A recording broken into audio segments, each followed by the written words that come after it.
It's crazy how Japanese barbecue is just good. so fucking good in The general. sauce is just unbelievable. You know, when you dip it in the sauce afterwards, the sauce, The best. yeah, dude, so good, dude.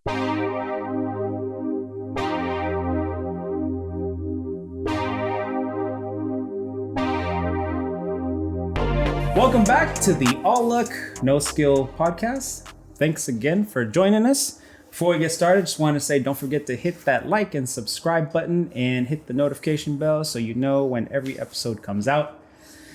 And today we have a beautiful beast of a man, Justin Cashmore. Welcome. Thank you. Thank you. Thank you so much for coming. You're welcome. Yeah. I appreciate you coming down. That's a nice yellow shirt you're wearing. Thank you. It is very yellow. Yeah, and it matches the headlights on the car that you brought today. Oh, it does. I didn't even notice. Typically the podcast isn't really car centric, but your car is so fucking cool that I want to spend some time on it more than I typically do.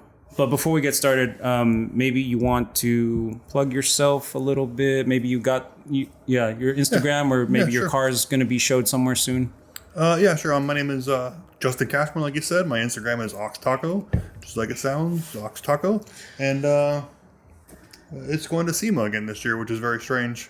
Again, was it there last year? It was there in 19. Oh, okay. 2019, Yeah. right before the thing Right that before, happened for 5 years, the whatever that was. Time travel happened. Yeah, whatever that was. Disappeared Yeah. for a couple of years and Cool. came back. Yep. Who is it? Is it going to be at a certain booth? This year it's at Pit and Paddock in Ineos. In 19 it was at the Hot Wheels booth. Oh, cool. Yeah. That's so cool. Oh, it was at the Hot Wheels booth. Did they make a car out of it? Unfortunately, no. no. There was the competition. I got all the way to SEMA with the competition, but I was beat out by a little Nash Metropolitan.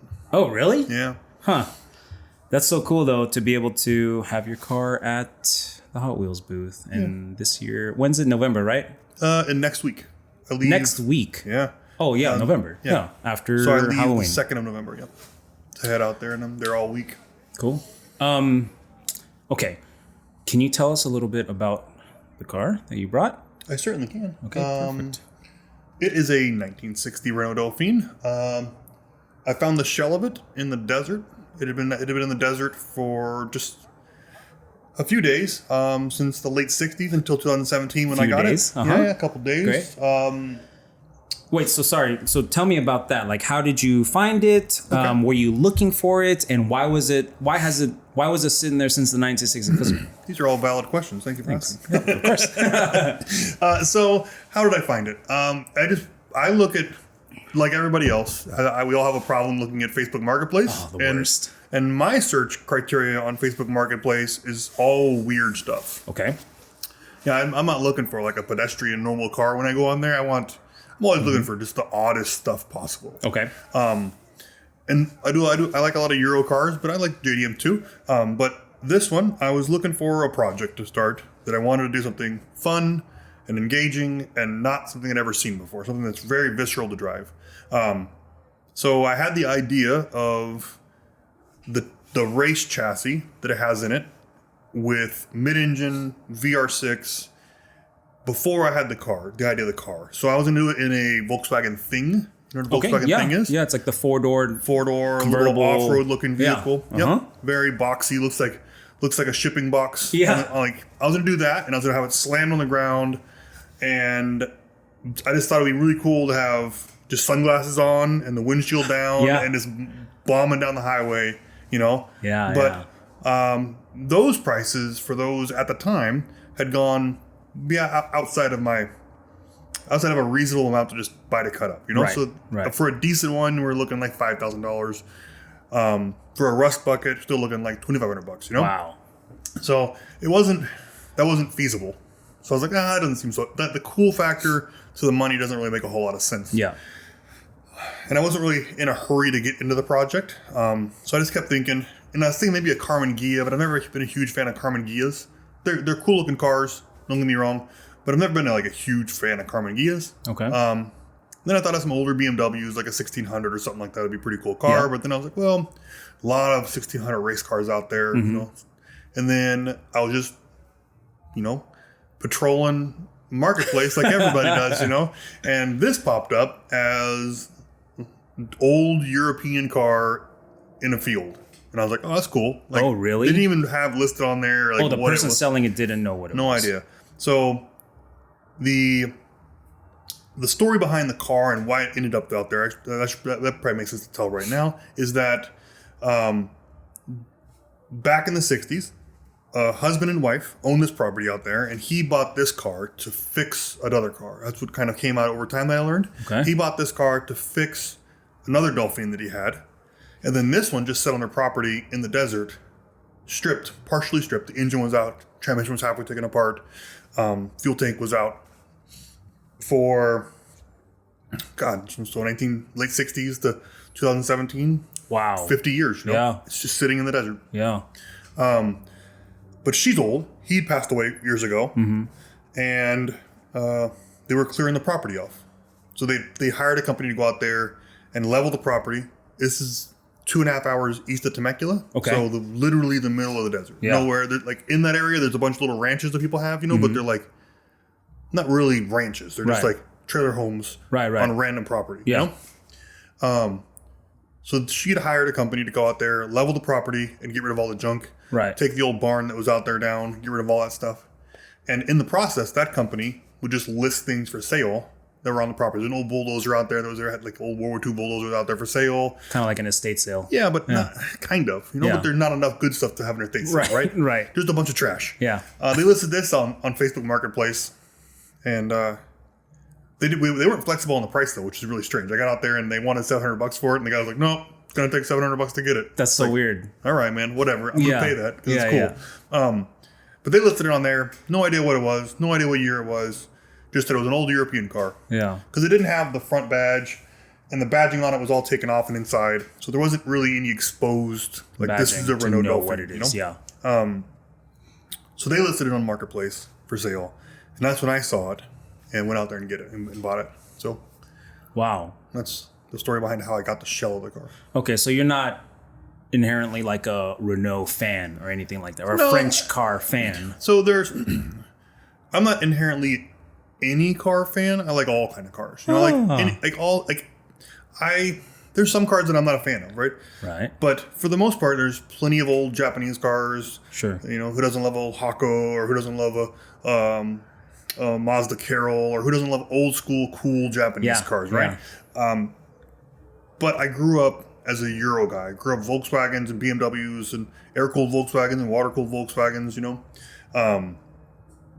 So inside, the small kid in me, this is a Euro guy. Mm-hmm. But I've developed the taste for everything over time. Interesting. But no, I was not looking for a Renault Dauphine when I found this. I'd seen them before. Right. And I'd seen them kind of customized, on Volkswagen Pans, it is lowered, Right.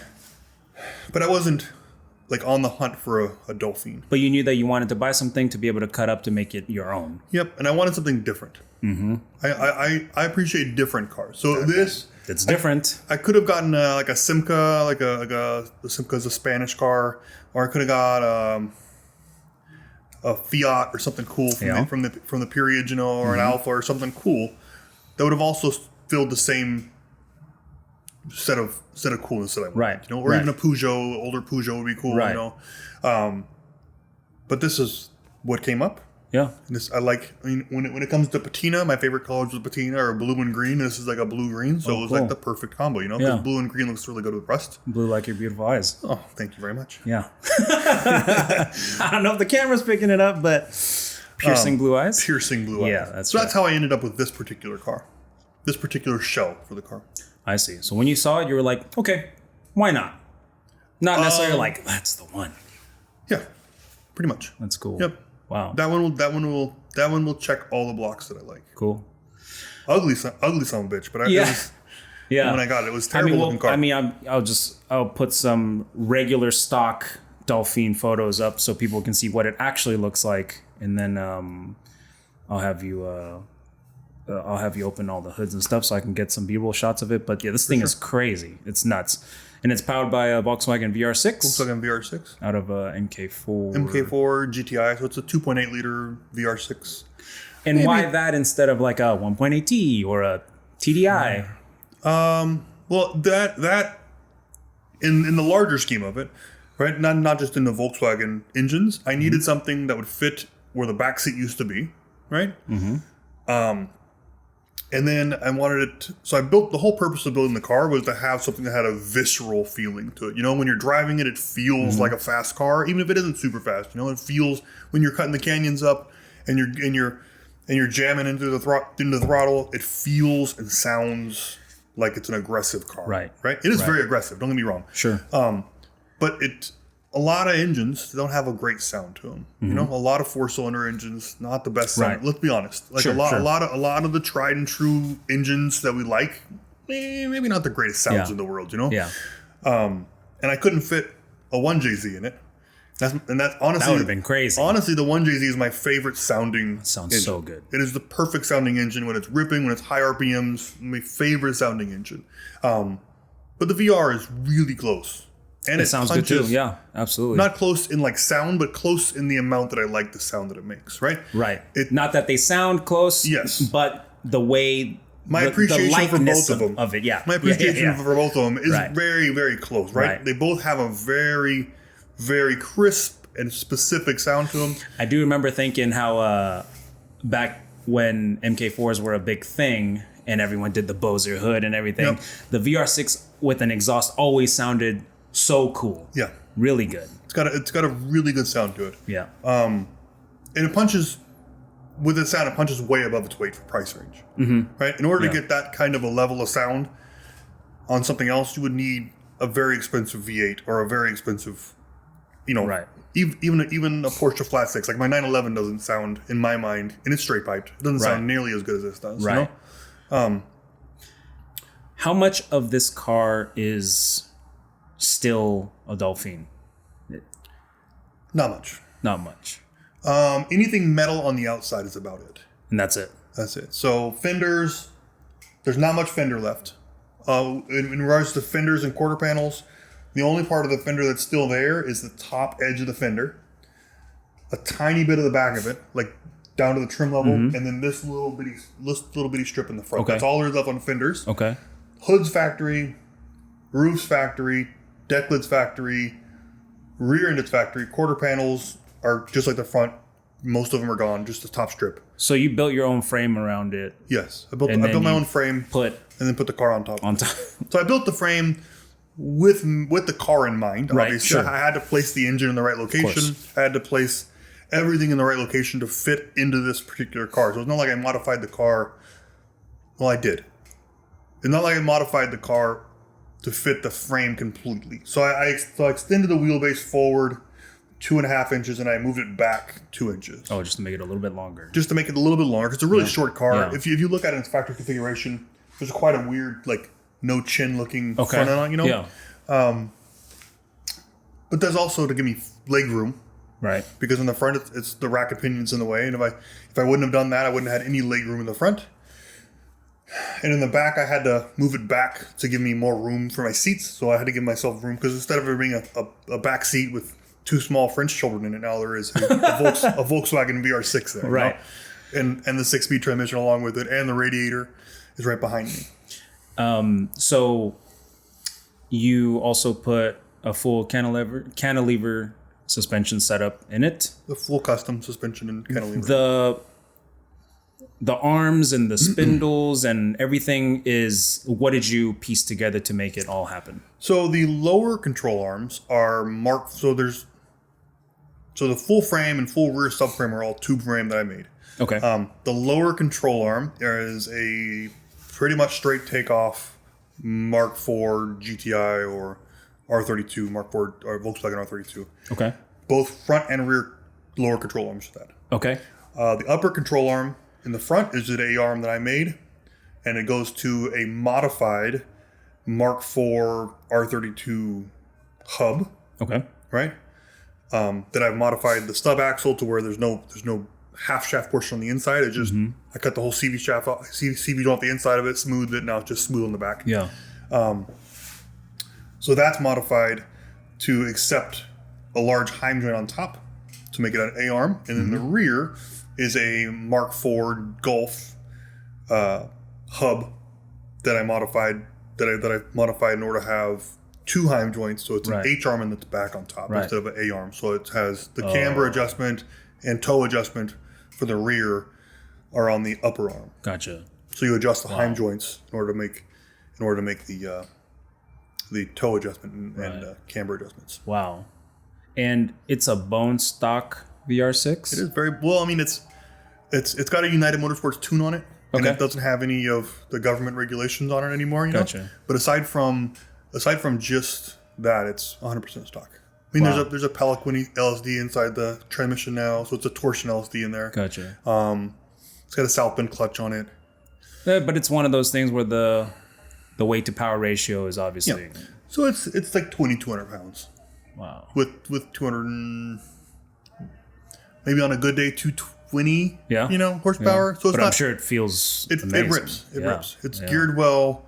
And I didn't really. So everybody always wants a 1,000 horsepower car, right? Oh, you gotta have the most horsepower. Well, honestly, like you don't. What I built this car for, you don't need a ton of power, Right. right? A Miata's gonna go to a track and murder Right. a Corvette with way more power, right? Right. Just because it's the car's ability to get in through turns. Exactly. And me personally, Yeah. like turns are the only spot that I find this fun. I don't go to the canyons and floor it down the straights. Down the straight, yeah. I'll come out of a turn. I'll hit a turn as hard as I can. Right. Come out of it and then just Cruise on the straights. Cruise until I get to the point where I want to hit the next turn. Right. And then I'll get to the speed that I want to take that next turn and I'll hit that one. I have no intentions of going Doing a top speed run. 90 miles an hour down the straight Yeah. in the canyons just to Yeah. see how cool I am in a straight line. There's no Yeah. skill in straight lines. It's Yeah. the fun stuff's in the turns. Right. So Dominic Toretto to you is just whatever. Who cares about that guy? Yeah. This car recently has gotten a lot of media attention. She's always kind of been a bit of an internet whore. Yeah, she's unique looking. Yeah. If I would have done this, like I said, if I would have done this to like a 2002, like a BMW 2002, Yeah. or if I had done this to like a Sentra or something, I don't know, something weird like that. I guess there's still a handful of those out there, so it wouldn't be as unique. Yes. Yeah. You would Even see though it, it's still unique. yes. But You would see it as the 2002 sitting there, and then you would see, oh, that's cool stuff inside of it, right. right? Right. Oh, that's cool. They did this to it instead of this. Right. Whereas this one, Yeah. there's no instead of portion of it. Right. Right. It's also kind of why I enjoy oddball vehicles. Sure. Is because it's never you never meet somebody that's like, oh, my buddy Kenny, he's got a car like this, but he did this to it. I like it better. Right. Or right. you know what I mean? Yeah. It's like, there's not the person saying that to you, and there's also not you saying that to you. Yeah. And this car is literally entirely one off all the way around. yeah, Almost. it is. There's no Because you built it from the ground up. from the ground up. Even the wheels are one off. I designed the wheels with the company Felgen Factory. Yeah. It's not like you picked it out of a catalog and was like, I want these wheels. No, the model name for them is Ox. Ox Taco. So Oh, wow. they are 100% a wheel that I worked with the designer there to make. Cool. Wow. So there's not another set of this out there. Not yet. No, there could be. Oh, there could be Eventually. if they decided they want to. Yeah, they can sell them. 100%. Oh, what size are the wheels? The front are 17 by 10.5 and the rear 17 by 11.5. Oh, wow. And the fronts are 275s and the rears are 315s. 315s on Toyos. Yeah. It's too much tire, right? You're like, oh, that's a lot of tire for 220 horsepower. I feel like it's... That's because it's supposed to. So it used to have. But when I had plastic flares on it, not carbon flares. I had RPF ones on here. I like Okay. RPF ones.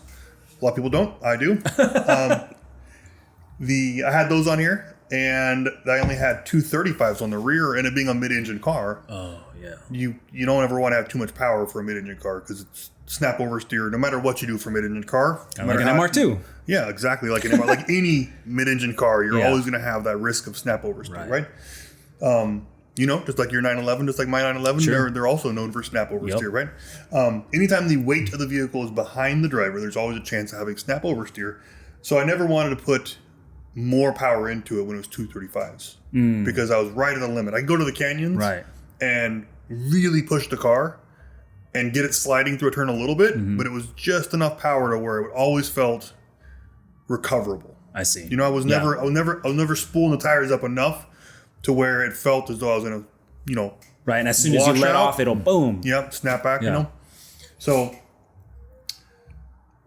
I built the fenders to cover the tires. So I get more traction, so I can put more power in it. So the intention is to put a turbo in the back. Oh, okay. A big turbo on it. So right now, I'm sure the car feels like it's on rails with so much rubber. It does. But it always kind of does. It always has kind of felt that way. I've always had very aggressive tires. I've never had like pedestrian-esque tires on it. They've always been R888s. Gotcha. And they're very sticky. Is there anything else about the car that that you haven't highlighted yet that you want to talk about? I don't think so, man. I mean, I think the B-roll. Yeah, I'm sure. I think the B-roll of the car will show a lot more of what you're talking about. Because I mean, in person, it's just something to really appreciate. It's crazy. I mean, if anyone has the chance to see the car really in person, I mean, I guess if anyone goes to SEMA, they could really check it out at the Pit and Paddock booth. Because I mean, it's such a cool. And this is the color that it was when you got it. This is the factory color of the body, yep. But you've ended up, and this is also the patina that it had. It's developed, unfortunately, and that's the reason why I cleared it. So when I got it, there wasn't as much red exposed, as much of the iron oxide primer hadn't bled through yet.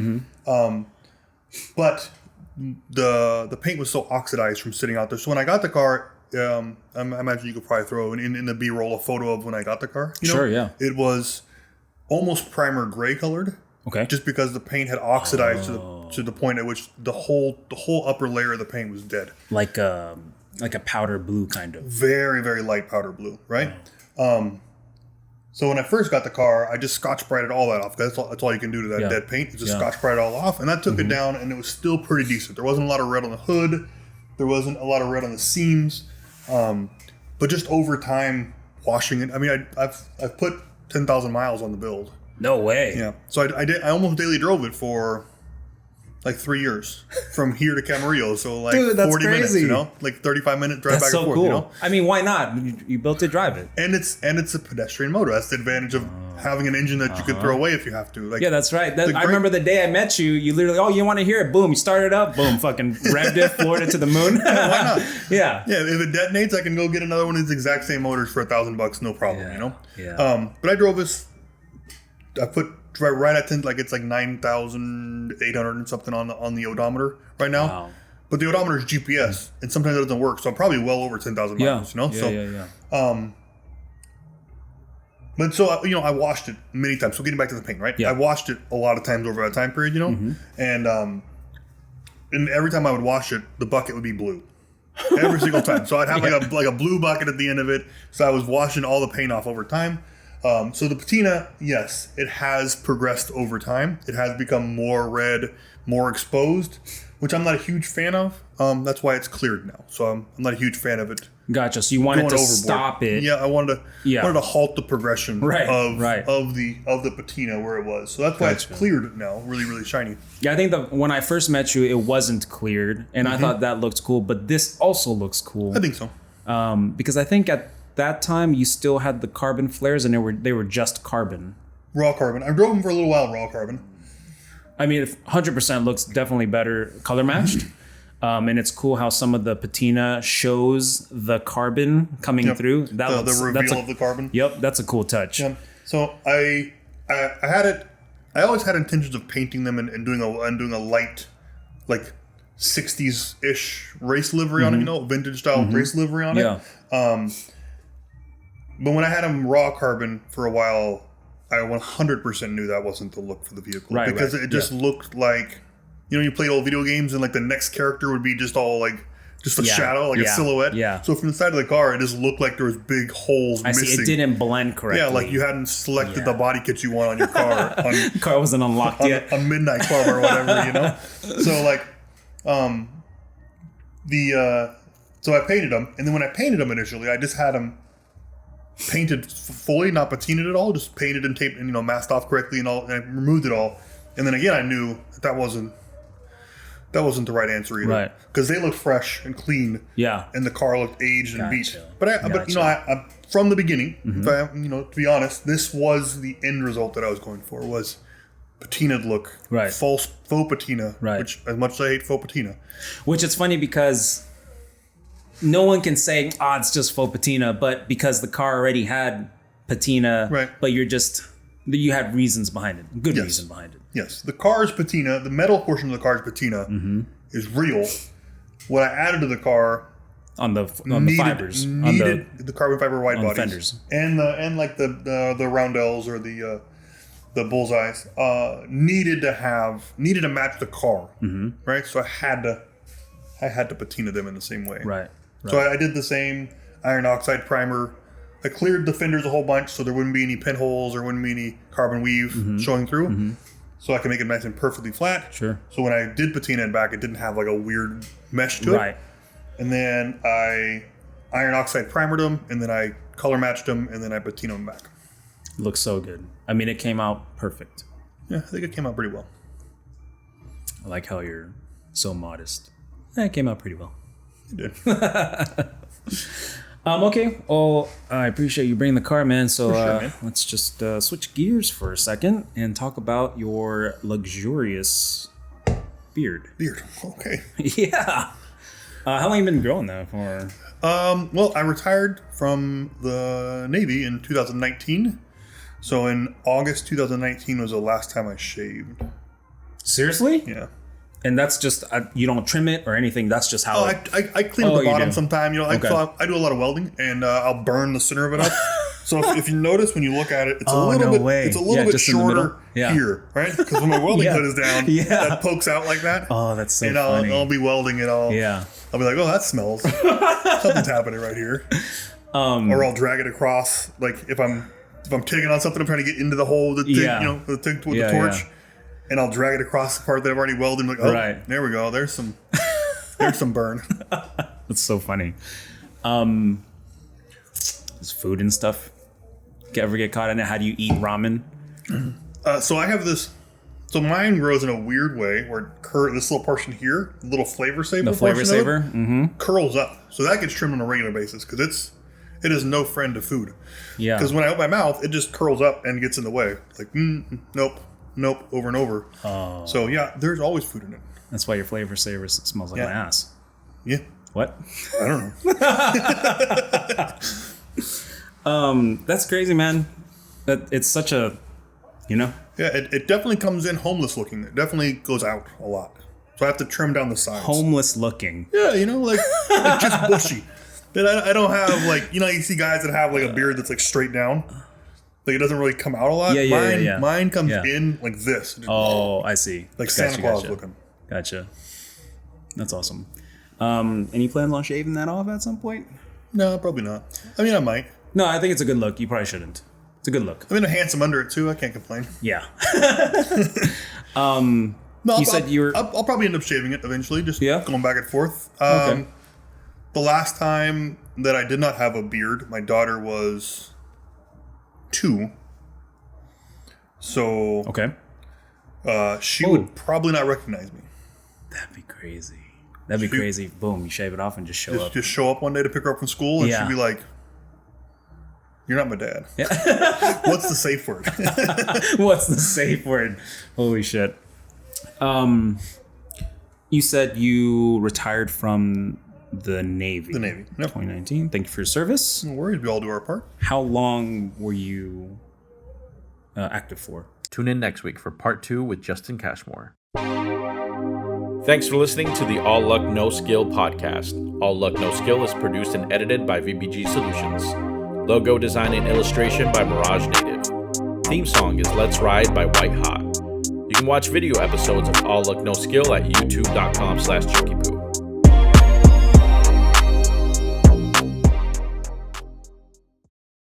Pretzel.